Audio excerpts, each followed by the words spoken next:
Ok, très bien, je commence. Donc, peuple de Péou. Michel, le métro amoureux d'Anna, la grande sœur de Pina, exilée en France, à la fin du roman, met en garde le lecteur. Citation suivante. Quand nous parlons tous de ce peuple, je ne sais pas en fait de qui nous parlons. J'ai comme l'impression que nous parlons avec bienveillance des Étrusques. Tu sais, ce peuple qu'on ne trouve plus que dans les livres. Peuple. Ce peuple. Ce mot même m'est devenu difficile à dire, à penser. Qui est-il? Et a-t-on seulement le droit de vouloir le décrire? Pour moi, il reste quelque chose d'inconnu, parce que tellement fragmenté, parce qu'absolument et magnifiquement fragmenté, qu'il le reste longtemps inconnu. Qui sont les protagonistes de cette famille élargie qui échappe à la compréhension du visiteur de passage? Qui est ce peuple inconnu qui, je cite, semble avoir gardé pour lui seul le privilège de parler de lui, de se raconter? Quel est le secret qu'il recèle et que l'auteur nomme dans le roman l'âme tahitienne? Dans cette présentation, je parlerai des familles polynésiennes de Mutisme et de Pina, les deux romans de Titawa Péou. Je ne pourrai, par manque de temps, m'étendre sur la galerie de personnages secondaires du peuple de Péou, et je focaliserai mon attention sur les pères, les mères et les enfants, les femmes, les maris et quelques amants. Ce triptyque recèle un monde de violence et de sacrifice, mais aussi une alternative paradoxale et insoupçonnée à cette violence. Ces familles, ce peuple, selon la remarque de l'auteur, faite dans une interview en 2016, ce sont avant tout, je cite, les sans-grades, les invisibles, ceux dont on ne parle jamais, loin des, je cite encore, clichés sur le natif dont le visiteur de passage en général se contente. Les personnages de Péou nous parlent de la violence faite aux femmes et aux hommes tahitiens et de la violence que se font les hommes et les femmes tahitiens entre eux. Ils parlent aussi de la perversion d'une société en décomposition, de la force masculine pervertie, de la jeunesse innocente pervertie et du corps des enfants que l'on pille. J'essaierai de montrer que chez Péou, le don et l'abandon peuvent être des forces de rédemption absolues, mais aussi être à l'origine de toutes les dépossessions, de tous les malentendus et de tous les malheurs. Donc j'ai commencé ma recherche sur le peuple de Péou et j'ai trouvé le don qui sera le sujet de ce travail. Alors les mères, je commencerai par parler des mères chez Péou, de leur résignation apparente et du paradoxe d'une telle attitude inacceptable pour leurs enfants. Il y a de nombreuses mères et grand-mères dans les deux romans. Nous attarderons ici sur les deux principales, celles de Mutisme et de Pina. Le portrait des deux mères révèle immédiatement une violence physique envers les familles, et plus particulièrement les femmes, de la part des deux maris. Cette violence, souvent physique et parfois symbolique, est au cœur des deux œuvres. Dès les premières pages de Mutisme, le père ivre se jette sur sa femme, qu'il, je cite, cogne et insulte pendant de longues minutes. Je cite encore, non content de la frapper comme la dernière des bêtes, il lui dit qu'elle était laide, avec tout ce sang sur la figure. Il rajouta qu'il avait trouvé plus jeune et plus belle. Fin de citation. Même situation dans Pina, Ma, la mère de Pina, est elle aussi frappée par son mari Auguste. Je cite, Ma était un punching ball, un sac de sable, une marionnette qu'on jette, qu'on piétine. Fin de citation. La narratrice de Mutisme précise immédiatement qu'il faut faire attention aux conclusions hâtives.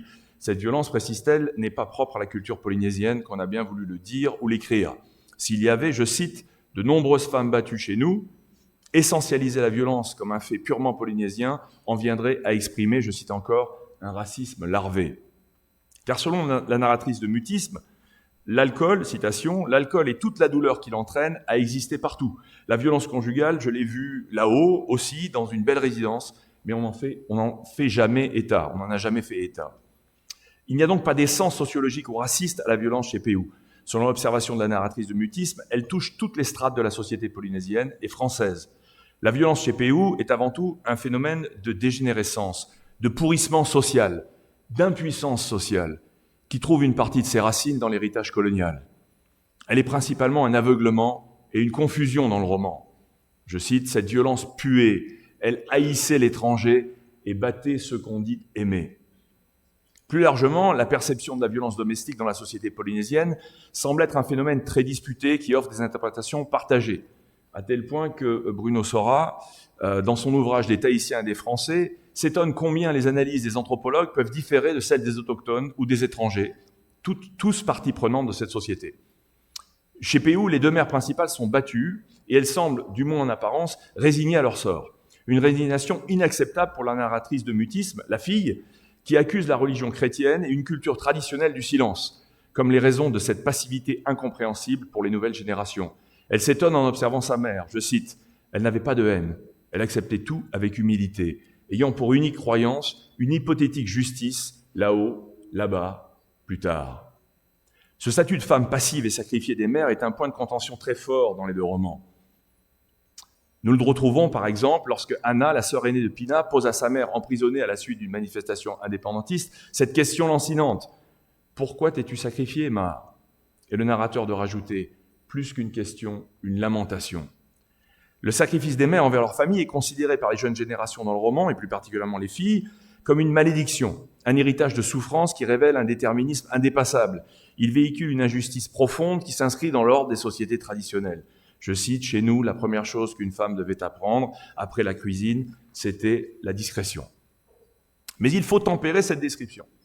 Peyoult nous a prévenu que nous sommes ici loin des clichés pour touristes, et elle le démontre. D'une part, dans Mutisme, dès le début du roman, la mère battue s'enfuit de chez elle avec ses enfants. Elle pense quelques instants au suicide. Il y a un voisin qui intervient, qui la sauve.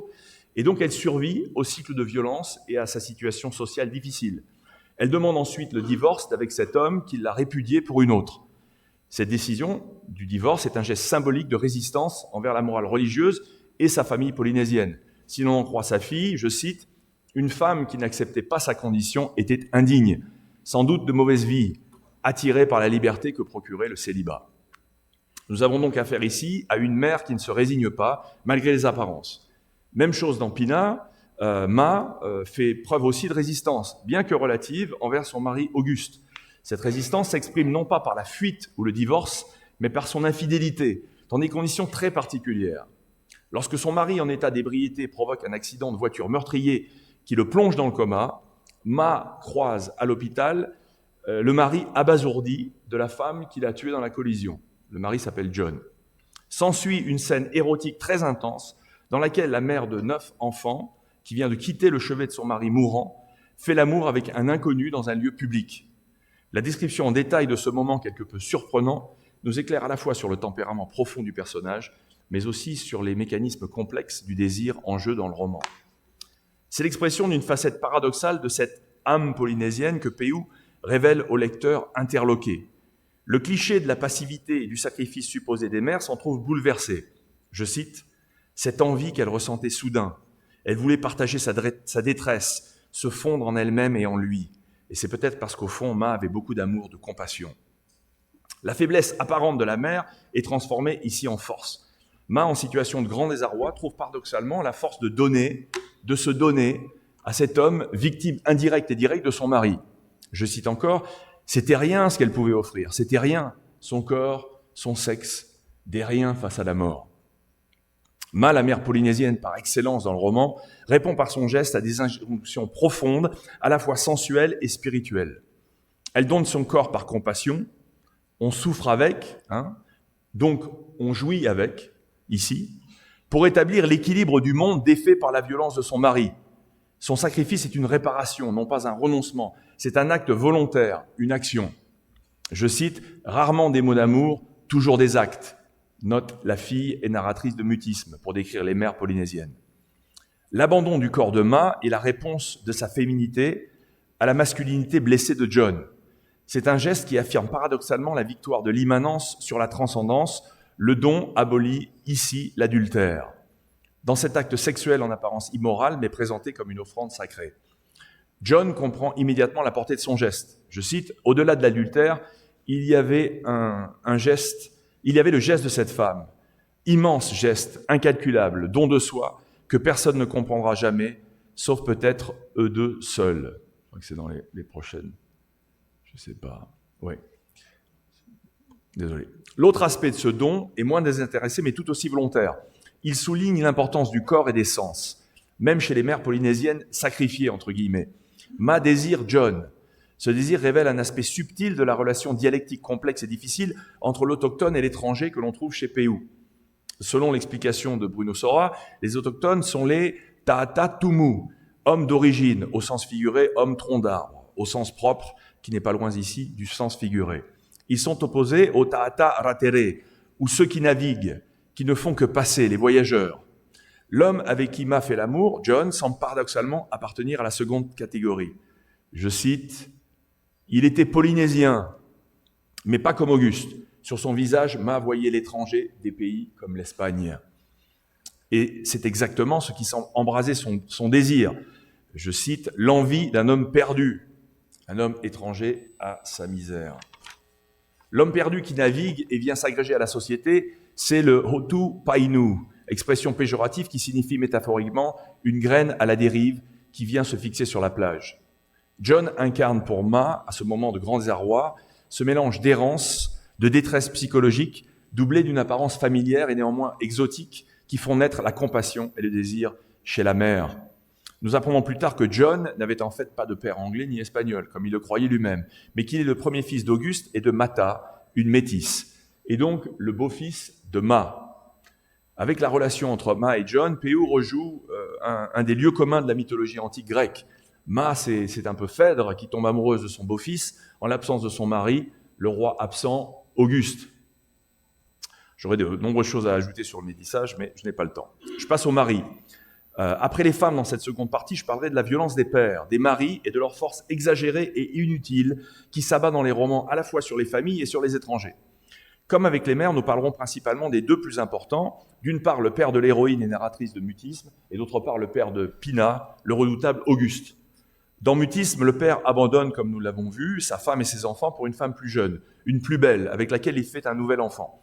Mais son comportement laisse des traces psychologiques profondes et indicibles dans sa famille. Je cite, « Longtemps après, les mots ont-ils dit la peur, la terreur ».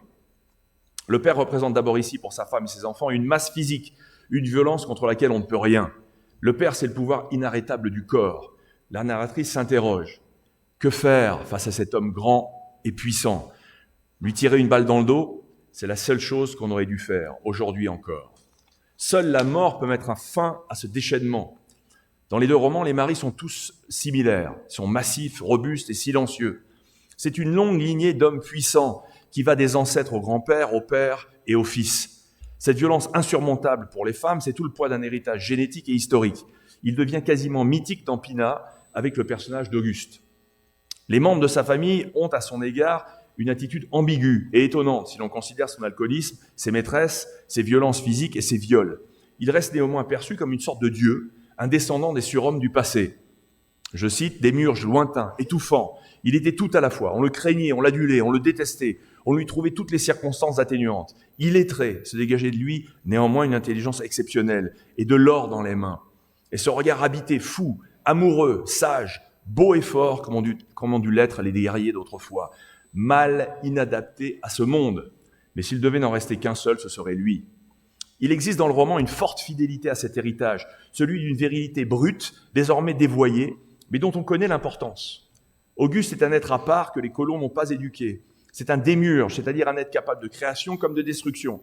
Il est le père de 10 enfants, qu'il rudoie et malmène, suivant ses crises éthyliques, mais aussi un meurtrier en mission, qui, après avoir tué une femme dans un accident de circulation, tue 3 hommes pour se venger des étrangers qui exploitent l'île et les jeunes tahitiennes.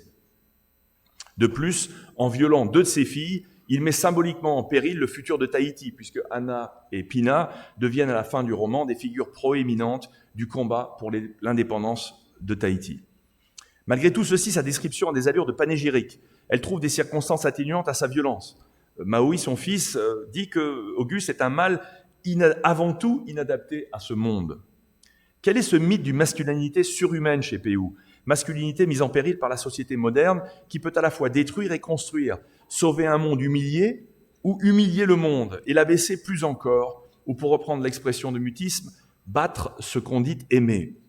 Pour essayer de comprendre ce discours paradoxal sur Auguste, nous devons scruter attentivement l'histoire que nous raconte l'auteur et remonter aux origines d'un système qui génère une corruption politique, psychologique et spirituelle, touchant le peuple tahitien tout entier. Le narrateur nous apprend qu'Auguste est le descendant d'un ancêtre mythique, Matai, qui fut son arrière-grand-père. Matai était un résistant farouche au colonialisme français, et il occupe à ce titre une place prééminente dans la famille d'Auguste. Je cite, « Pas un jour sans que le père d'Auguste n'évoque celui qui avait lutté jusqu'au bout. » Matai fut tué après avoir emporté une dizaine de soldats français avec lui, mais sa colère et son indignation persistent encore chez Auguste. Colère légitime selon lui, face à l'attitude des colons modernes qui se croient chez eux, chez lui, et exploitent honteusement les jeunes tahitiennes et sa fille Rosa. L'auteur, par le biais de son personnage, désigne ainsi une origine à l'attitude autodestructrice d'Auguste. Je cite, « La lumière et la chaleur faisaient monter la violence, celle qui était née un siècle plus tôt, celle qui avait fait réagir Mataï, au nom des siens, au nom de sa terre. » Auguste est donc, malgré les apparences, le fier héritier d'un peuple et d'une terre, et à travers ce peuple, d'un héritage de violence qui l'accable autant que les autres dans Pina. Il est un guerrier dans un monde où la guerre est désormais impossible. Elle était déjà impossible du temps de Mataï, mais au moins il pouvait mourir en faisant montre de sa prouesse. Ses qualités, les qualités physiques et psychologiques d'Auguste ne sont plus requises. Au contraire, sa force est moquée par les Français métropolitains, comme par certains Tahitiens et Tahitiennes, qui la confondent avec de la bêtise et de la brutalité. Les métropolitains étaient presque des surhommes. Ce que je n'appréciais pas non plus, c'était le mépris qu'elles, les Tahitiennes, affichaient pour les gars de chez nous. Pour elles, c'était des imbéciles, des mecs trop violents aussi, des brutes sans rien dans la tête. Péou, avec ses héroïnes, refuse cette situation. La force de ces hommes, lorsqu'elle n'est pas écrasante, devient rédemptrice. C'est tout le paradoxe de sa dénonciation. Une version polynésienne d'une forme de féminisme. En tout cas, une version de Péou. En effet, lorsque Ma fait l'amour avec John, elle exalte sa force. Elle exalte sa force en exprimant son désir. Je cite, « L'homme portait un treillis en dessous duquel la peau était insolente, mâle. Ses cuisses fortes et incroyablement puissantes saillaient sous un jean trop usé. » Il y a chez Péou une esthétique du corps masculin, polynésien, qui passe par l'hyperbole à travers l'utilisation d'adverbes et d'adjectifs. Elle concerne des parties très précises du corps. Les cuisses sont incroyablement puissantes, les mains immenses, énormes et calleuses. Nous retrouvons une description quasi similaire lorsque le personnage principal de Mutisme décrit son amant, Rory, lors d'une première nuit amoureuse. Je cite, « Les mains enveloppant des cuisses fermes et tellement masculines. J'observais sans m'en rendre vraiment compte ce corps si mâle et désespérément attirant. » La masculinité d'Auguste est désespérante à l'aune de ces descriptions. Elle n'est pas condamnée entièrement, car ce n'est pas elle qui est mise en cause, mais l'héritage d'une autre violence imposée qui détourne et pervertit cette force jadis salvatrice. D'un côté, Auguste le justicier autoproclamé tue le maquereau qui prostitue sa fille et massacre les hommes qui exploitent de jeunes Tahitiennes afin d'accomplir, je cite, sa mission universelle, pour changer, je cite encore, le sort de l'humanité tout entière. Seulement, dans un même mouvement, il manque de tuer sa femme et ses filles. Et le guerrier, aveuglé par l'alcool et la haine, n'est en fait plus qu'un violeur de plus. Les filles, rapidement. Le peuple de Péou, la famille élargie, ce sont finalement les filles qui, plus que tous les autres personnages, doivent payer pour leurs fautes, les fautes des autres. Le destin des deux sœurs de la famille tahitienne de Pina, Rosa et Pina, est l'illustration finale des, je cite, des tas de rendez-vous manqués, des incompréhensions aussi, et de leurs conséquences tragiques. Rosa et Pina sont profondément dissemblables. Elles incarnent dans leurs apparences et leur destin une hiérarchie raciste héritée à la fois du colonialisme et d'une certaine tradition. Je cite, « Rosa avait les cheveux clairs, des yeux clairs, des pensées toutes claires, et qui se résumait à avoir le plus de garçons possible. Pina, elle, on disait qu'elle était laide. Elle avait la peau très noire et des cheveux crépus très frisés, et souvent on la traitait de sale siki. Pina est assignée aux tâches ménagères les plus pénibles malgré son jeune âge, elle a 9 ans, alors que Rosa passe sa journée à dormir et à se pomponner pour séduire les hommes. Ce legs historique aussi incontournable qu'insupportable génère deux violences bien précises dans le roman qui touchent à tous les aspects de leur existence. D'une part, dans le macrocosme tahitien, une dépossession politique et sociale qui se matérialise par la perte de la terre et de la souveraineté pour le peuple maori. Elle avive, à la fin des deux romans, la prise de conscience indépendantiste de tous les membres de la famille tahitienne. Et d'autre part, dans le microcosme de la famille polynésienne, une appropriation du corps des deux jeunes filles. Rosa travaille pour un souteneur métro, Georges, et se vend pour un peu d'argent dans la rue, alors que le corps de Pina est saccagé par son propre père. Auguste a instinctivement compris qu'en s'attaquant à ses filles, à toutes les jeunes filles, les étrangers s'en prennent à sa terre, ce que le guerrier en lui ne peut supporter. Je cite, « Son ennemi à lui, c'était l'argent et le pouvoir qui en découlait, pouvoir économique, pouvoir politique, domination sexuelle. Quand on a pris les femmes, on a pris la terre.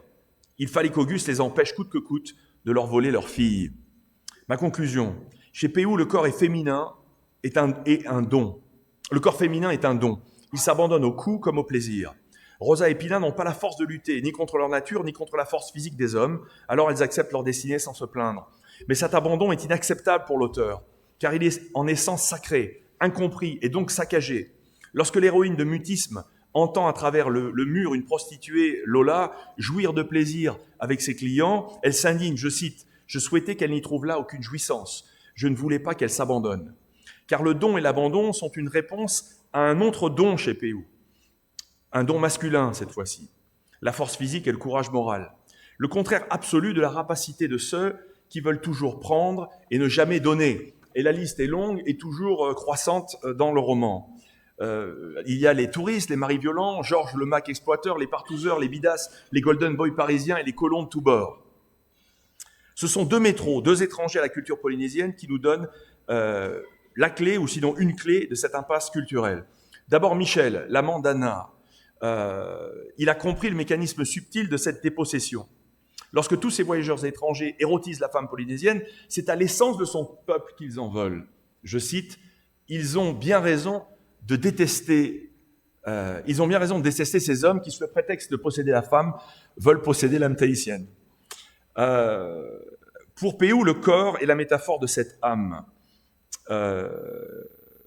prodigue et silencieuse.